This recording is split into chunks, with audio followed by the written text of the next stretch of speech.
আল্লাহ যারা আমার বাল্লা কেমন করছে আল্লাহ আল্লাহ তুমি এখন দেখো আল্লাহ সরকারি চাকরি অনেকে জিত করে গেছে। ইতালিয়ান যারা যে নেশাগ্রস্ত ওরা মানুষ কি এরকম মারে, নেশা করে মারে এনজয় করে আর কি। আমার ভাই আজকে 3 বছর হয়েছে, লিবিয়া ছিল 2 বছর, অনেক কষ্ট করছে। কষ্ট করার পরে গেছে ইটালিতে যাই এখন একটু ভালোই আছে, দেনদেনার দিতে আছে। আমরা অনেক দেনদেনা করে পাঠাইছি ওরে, দেনদেনা দিতে আছে।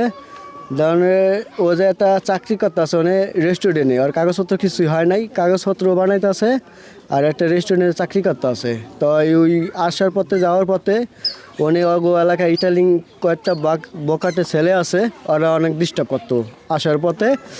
তা ডিস্টার্ব করার পথে অনেক দিনই করছে, করার পরে ওটা কালকেও ডিউটির সাইডা ও আসা দেওয়ার পরে ওরে দূরের তনে হয়তো বা ওরে আক্রমণ করার চেষ্টা করছে। ও বাইকে ছিল, গাড়ি নিয়ে গিয়েছিল সাইকেল, ওরে অ্যাক্সিডেন্ট করে ওরে লাস্টে ওরে কীভাবে ওরে মাইরে আলাইছে, ওরে ওখানে মাইরে ওরে অনেক রাস্তায় ফালাইছে গেছে গা। পরবর্তীতে একটা ইটালিং লোক দেখা পুলিশ খবর দিচ্ছে, তারা আইসা তারা উদ্ধার করছে।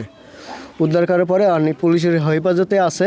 আমার ভাই লাশটা যাতে আমরা বাইতে আসতে পারি, আমার ভাই আল্লাহ যাতে আমরা দেখা লাইরা সাইরা মারি দিতে পারি রে। ও ভাইয়া রে, ভাইয়া তুমি বাইতে আসো ভাইয়া।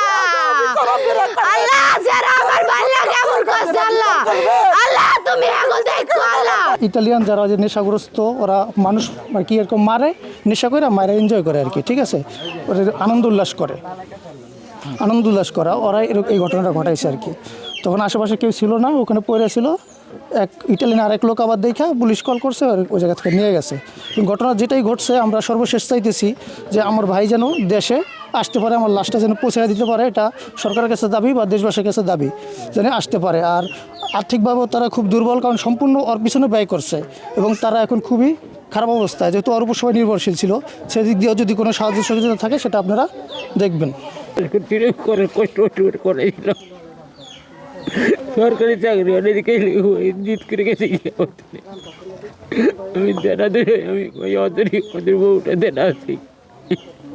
বিচার এই বাজে অ্যাক্সিডেন্ট হয়েছে, কী বাজে অ্যাক্সিডেন্ট হয়েছে জানি না।